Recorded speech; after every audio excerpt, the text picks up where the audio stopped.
3, 2, 1.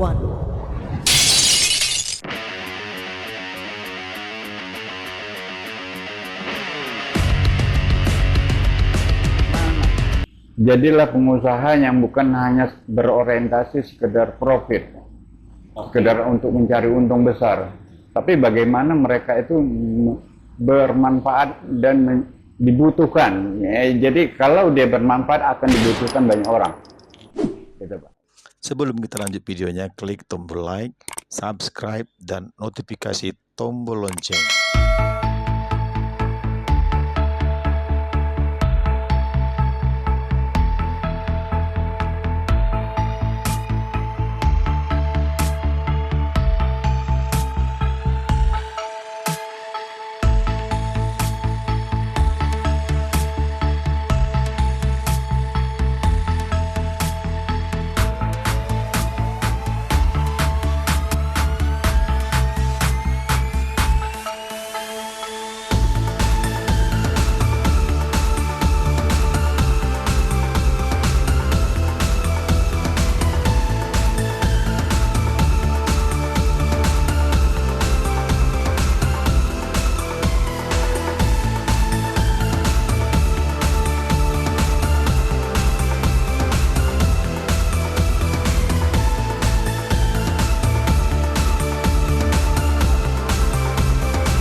Guys, selamat datang di podcast Batam Bisnis TV.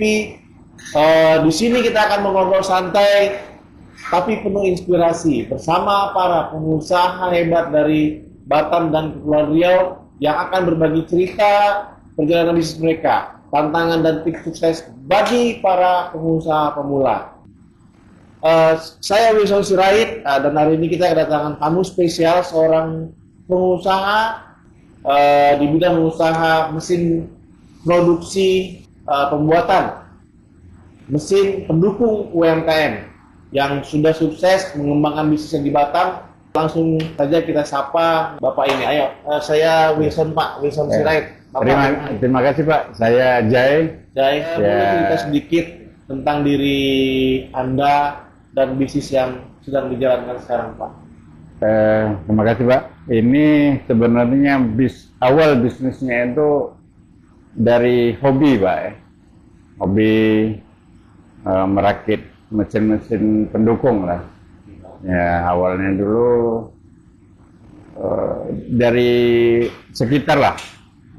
Ponakan, ada teman-teman yang mau butuh. Dia buat keripik, saya buatkan ininya, mesin irisnya, kelapa itu juga. Ini lebih ke mesin untuk awal ini sebenarnya sih masih baru nih Pak ya, sekitar baru 5 bulan 6 bulan. Baru fokus di satu produk, satu jenis yaitu menggunakan penggilingan, yaitu untuk giling daging, ayam, kacang, getuk, cabai, yang untuk pengusaha UMKM, pecel, pengusaha dimsum, bakso, lebih ke situ Pak. Ya, berarti lebih kepada mesin giling ya, mesin Pak? giling, ya. Untuk pendukung usaha UMKM tadi ya Pak ya. Ada juga yang custom, beberapa yang permintaan Pak, ininya permintaan mesin khusus seperti penggilingan kopi, ada tuh pemecah kedelai ya untuk pengusaha tempe, mesin chopper, tapi sifatnya custom. Nah, saya tidak buat itu, belum dibuat produksi massal lah ininya. Tapi sudah dibuat. Sudah dibuat. Mungkin produksinya masih sedikit ya Pak. Masih sedikit. Masih on progress ya Pak ya. Iya, sesuai dengan kebutuhan permintaan mereka ininya. Sama untuk mesin yang lain kayak contoh yang saya lihat banyak di pasaran itu untuk mesin meras kelapa. Next Pak, next berikutnya setelah saya lengkapin lah nanti peralatan ini. Berarti ada planning ya Pak ya? Ya, Ada planning ke depan. ada planningnya. Karena kalau untuk itu saya harus untuk peralatan stainless steel saya belum apanya, bendingnya, bas argonnya, untuk plasmanya. Next berikutnya planning ke depan itu. Berarti banyak planning ke depan untuk Ya. membuat mesin-mesin untuk mendukung UMKM tadi ya Pak. Betul, Ya? Berarti betul. banyak jenis lagi nih Pak.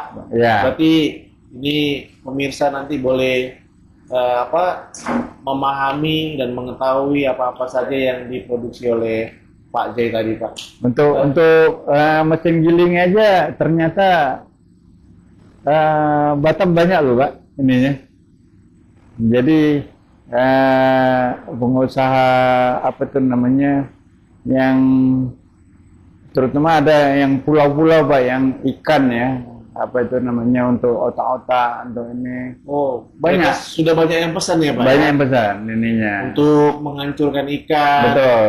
untuk menggiling daging-daging seperti itu ya Pak ya? Iya, iya. Oke, Pak.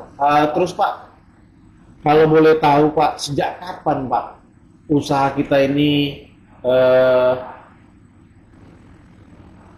berdiri Pak? Awal mulanya itu apa Pak? Seperti yang saya ceritakan tadi Pak ya, awal mula itu berupa hobi aja. Hobi membantu teman-teman anak-anak sekitar sini ketika mereka mau membuat usaha butuh dukungan, saya buatkan. Iya. Ya, awalnya seperti itu. Lama-kelamaan banyak permintaan Pak ininya. Iya. Banyak permintaan. Kenapa enggak ini saya jadikan bisnis? Itu awalnya. Iya. Sudah itu saya mau produksi sendiri lah, 2 biji, 3 biji. Ternyata Banyak pesanan ya? banyak pesanan lewat online dari online. Ada beberapa juga saya udah titipkan di beberapa toko Nagoya satu, Simpang Barelang satu ininya. Ya, mungkin planning ke depan ada Ya. ke toko-toko yang lain. Betul. Ininya. Juga ini saya rencana mau fokuskan lah. Kalau kemarin kan masih produksi sendiri saya. Oke. Ya. Baru Pak, apa yang memotivasi Bapak untuk terjun ke dunia bisnis, khususnya di bidang mesin produksi pendukung UMKM ini Pak? Lebihnya sih bagaimana produksi saya ini bisa mempermudah pelaku usaha dan mempercepat proses produksi mereka Pak ininya.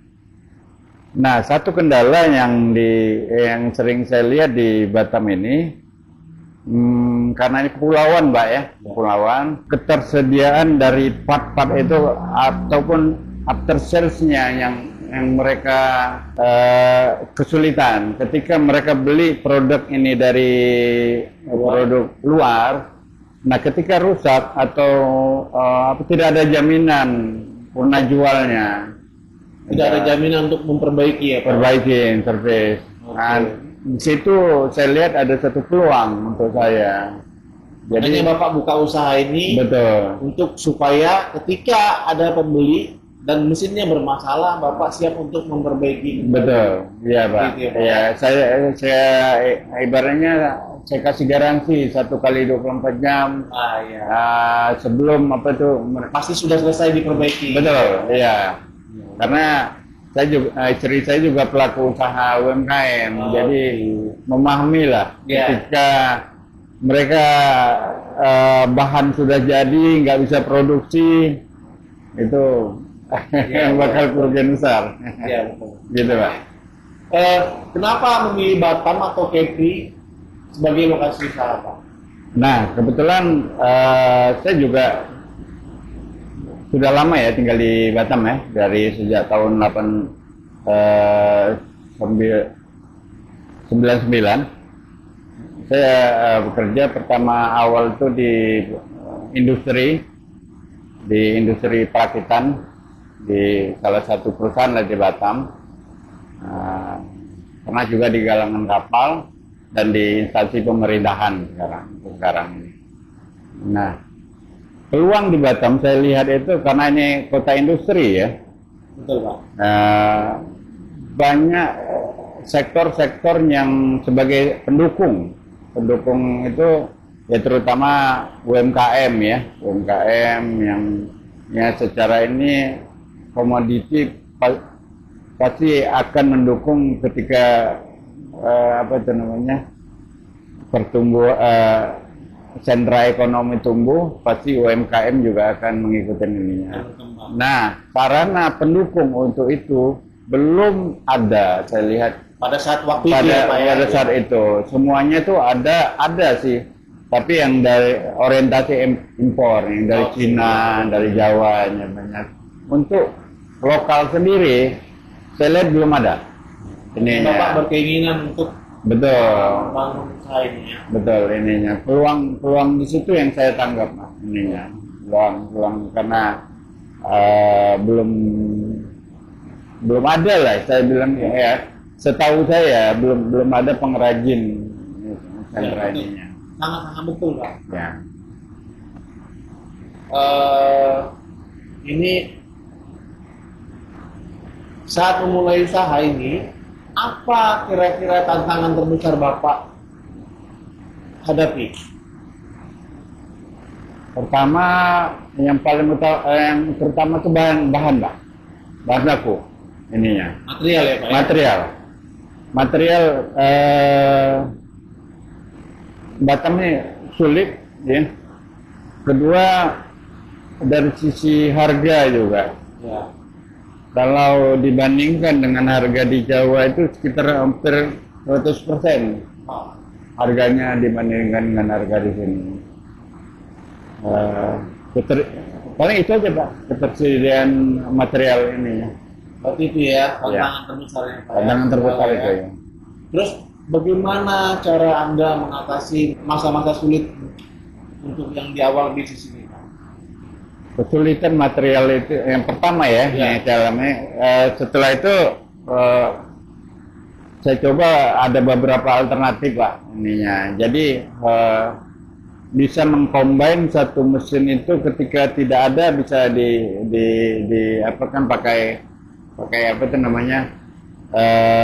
jenis yang lain ya, yang ada di pasaran khususnya Batam, dan lebih banyak itu saya pesan itu lewat online Pak. Ternyata online itu sangat membantu ininya, produk ininya dari Tokopedia, Shopee. Tapi seharusnya kalau material itu ada, Bapak sangat gampang ya. Iya, betul. Jadi otomatis ini saya perhatikan Ya, seperti ini kan. betul. Nah, menunggu material. Cuman itu permasalahannya ketika Material A sama material masukkan ke material yang mau di compare tadi ya. ketika kita mau pelanggan mau cepat, kita kesulitan di situ Pak. Ininya. Kesulitan di masalah waktu. Apakah ada pengalaman atau kegagalan yang justru menjadi pelajaran paling penting? Ada Pak. Jadi kegagalan itu ketika kita memesan material Pak ya, ternyata yang kita pesan itu tidak sesuai dengan yang dengan kita pesan, terutama untuk ukuran Jadi beda dimensi. kualitas ya Pak ya? Kualitas dan dimensi Pak. Dimensinya beda ya? Iya, jadi nggak bisa terpasang dia. Oke. Maka kita harus reorder lagi, reorder. Sementara customer kita udah butuh cepat gitu kan ininya. Strategi apa yang paling efektif dalam mengembangkan bisnis ini? Dan lebih banyaknya itu dari customer kita juga Pak, karena kan mereka punya komunitas ini. Yes, betul. Kayak pengusaha sate Madura, pengusaha apa itu namanya ketoprak, mereka punya komunitas. Segitu apa? Mereka akan sampaikan Menceritakan. Dari mulut ke menceritakan. mulut ya, Pak? Betul, betul, ya. Dari mulut ke mulut jadi. Ya. Ada produk yang dia itu build up Pak ya. Dia itu bagus secara ini bagus. Tapi dia itu berupa compact Pak. Sekali rusak apanya itu berarti rusak secara keseluruhan. Nah, saya mengambil apanya itu di situ Pak. Kelemahan dari itu ini yang kita tawarkan ke mereka. Jadi ketika satu mesin ini dia bisa pakai setahun, 2 tahun, 3 tahun, 5 tahun, bahkan 10 tahun. Jadi ketika rusak di komponen penggilingannya ada material untuk bisa Pengganti ya. Pengganti. Ada material pengganti. Betul. Berarti ini ada jaminan gitu Ada ya, Pak, jaminan. untuk, ketika ada kerusakan, Ya. datang ke tempat Bapak lagi Betul. bisa mengganti material yang sama. Seperti Ya, mesin dinamonya rusak misalnya kebakar, ada penggantiannya. Jadi ini tetap bisa dipergunakan. nggak seperti produk lain lah, misalnya kalau Betul. udah rusak udah buang. Betul. Nah, ya. kalau ini kalau ada rusak, Ya. dia akan bisa Bapak ganti lagi Betul, kembali ya, betul. Pak, ya. Gitu ya. Berupa part-part yang bisa diganti ya, itu aja kelebihannya. Terus Pak, bagaimana Bapak menjaga kualitas produk atau layanan agar tetap unggul, Pak? Satu, kita buat beberapa varian yang sesuai dengan kebutuhan mereka Pak ininya. Jadi misalnya gini, ada pengusaha yang kecil yang hanya produksi sekitar kalau di sekitar 10 sampai 30 bungkus, dia membutuhkan material kacang itu sekitar 3 kilo, 4 kilo, kita buat yang kecil ininya. Ya, otomatis kan juga daya listriknya juga kita sesuaikan. Yang dia mau lebih besar lagi, yang sekitar 20 kilo, 30 kilo, ada juga kita siapkan itunya, yang mesin yang lebih besar lagi ada. Jadi sesuai kebutuhan lah Pak ininya. Ya, berarti sesuai kebutuhan si pengusaha tersebut ya, Pak? Betul, iya. Selanjutnya Pak, apakah ada menggunakan media digital untuk promosi? Nah, kalau ada, kira-kira apa Pak? Misalnya contoh Facebook kah, Instagram kah, yang lain-lain, atau YouTube kah, seperti itu. Nah, sekarang ini baru sebatas di Facebook Pak, di marketplace ya, marketplace. Oke. Ada juga dari teman-teman yang mereka masukkan ke Instagram mereka. Tapi bukan kita langsung ini. Boleh dikenalkan nama nama ininya Pak? Brandnya ya. Kalau brandnya Serba Teknik Batam Pak. Serba Teknik Batam. Teknik Batam. Serba Teknik Batam. Oke, mantap. Baru seberapa penting tim atau karyawan dalam mendukung bisnis Bapak ini Pak?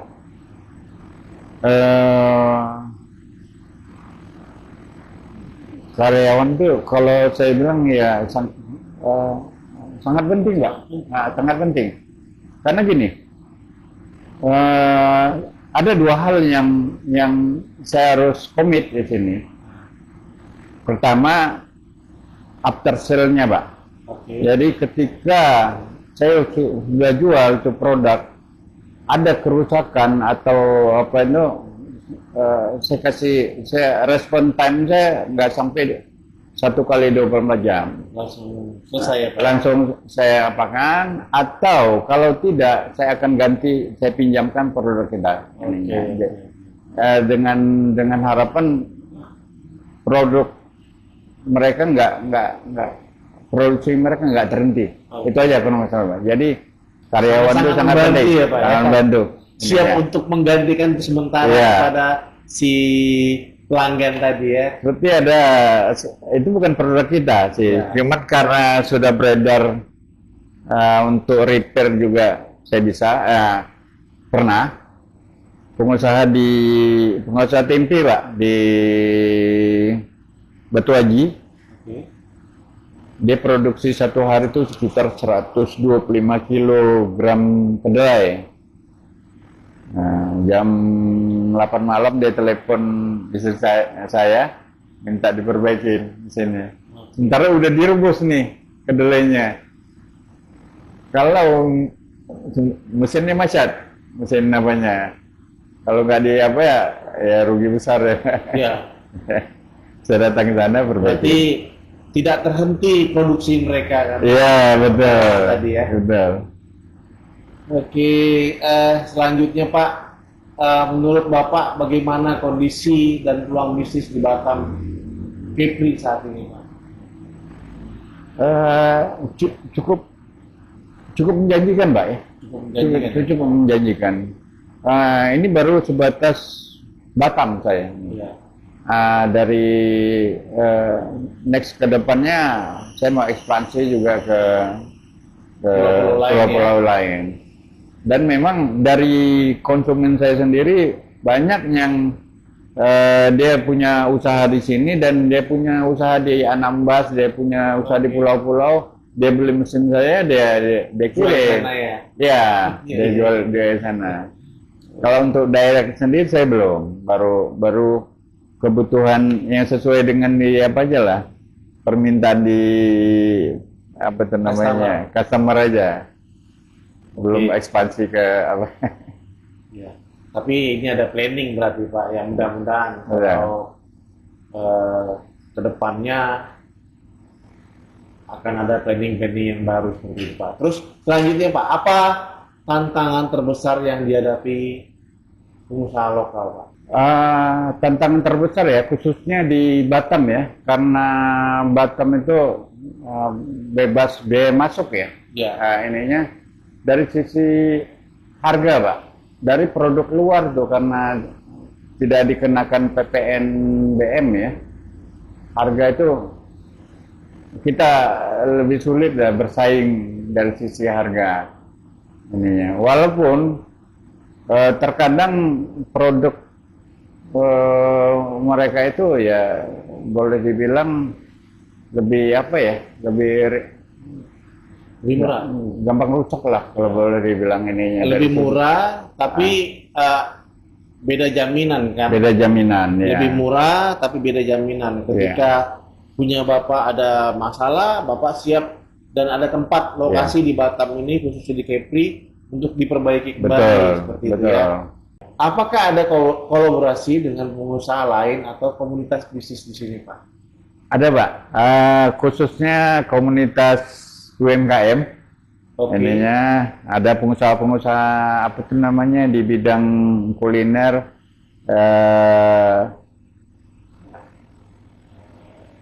Pengusaha pecel, pengusaha dimsum, pengusaha sate, dan rekan-rekan yang pernah ikut bareng-bareng apa itu namanya, ikut seminar Pak ya, seminar UMKM, itu sangat membantu Pak ininya. Jadi dari pengusaha-pengusaha inilah Bapak mereka yang memberikan informasi terkait masalah produk mesin ini ya Pak. Betul.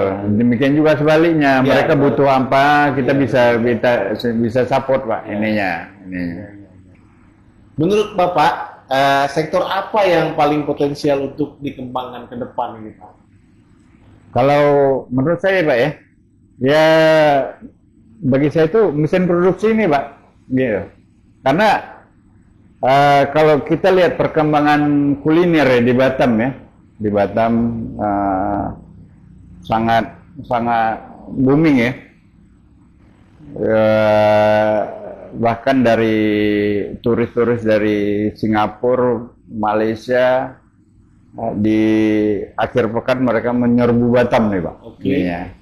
Nah, untuk mendukung itu mereka butuh suatu peralatan pendukung yang mempermudah proses produksi mereka, gitu Pak ininya.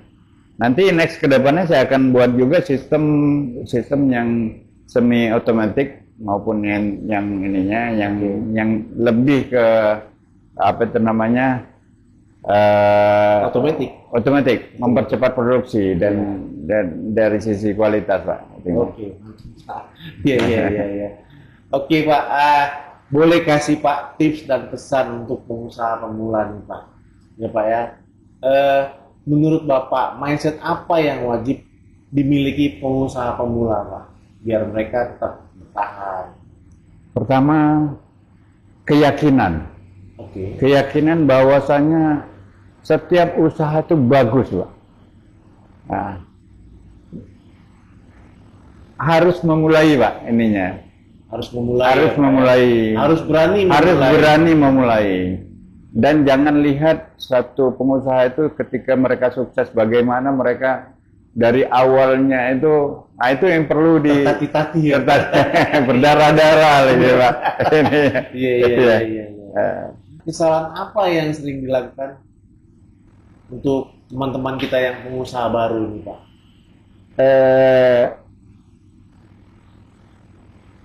Kebanyakan Pak ya, kebanyakan mereka itu tidak sabar Pak.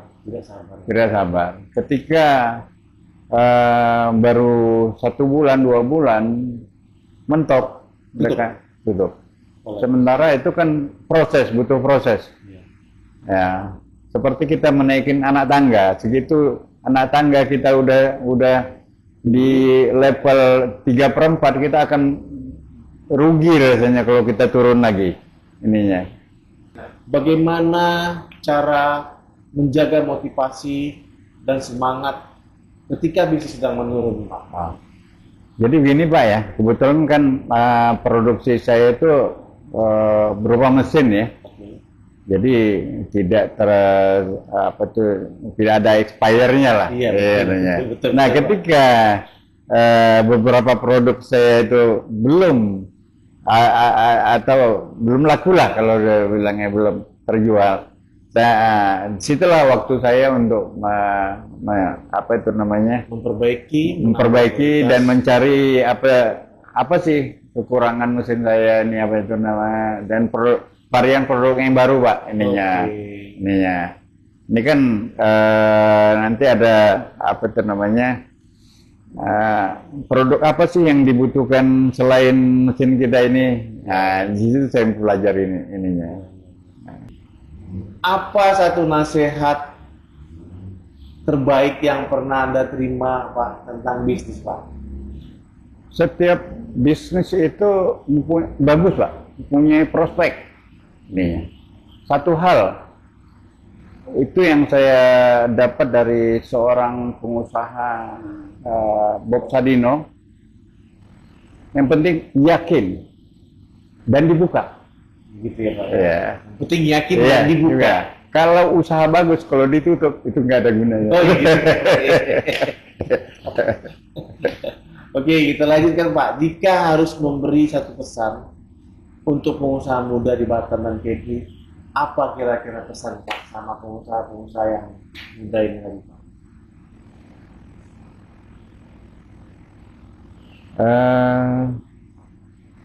Pertama, jadilah pengusaha yang bukan hanya berorientasi sekedar profit, sekedar untuk mencari untung besar, tapi bagaimana mereka itu bermanfaat dan dibutuhkan. Ya, jadi kalau dia bermanfaat akan dibutuhkan banyak orang. Gitu Pak ininya. Jadi bukan sekedar wah saya dapat untung ini enggak, tapi bagaimana ini bisa mengatasi problem. Ada satu pengusaha itu kan saling ini Pak ya, pengusaha ini kesulitan dia ada problem solving yang belum kita bisa menyelesaikan itu kan bagian dari ini Pak. Ini bukan hanya sekedar bisnis, tapi bisa saling membantu. Ya. Ini rencana ke depan Pak ya. Apa rencana Bapak ke depan untuk bisnis ini Pak? Boleh disampaikan? Mungkin saya akan ekspansi Pak. Ekspansi pertama dari sisi pemasaran.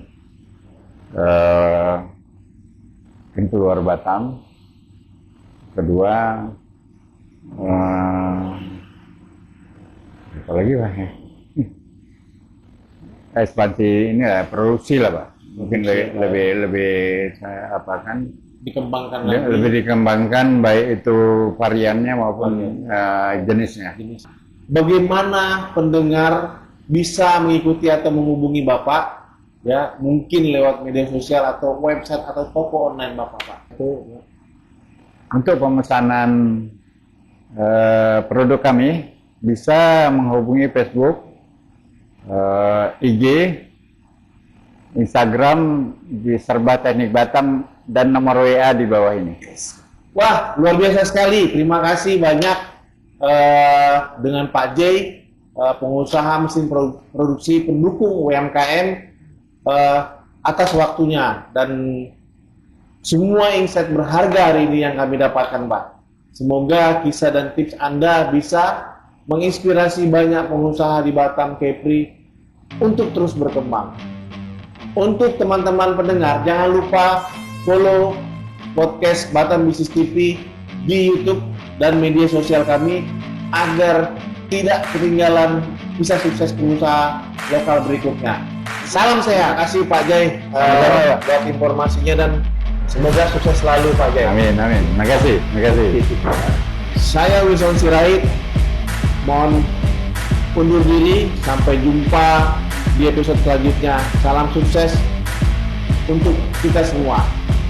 Batam maju, Kepri maju, Indonesia maju.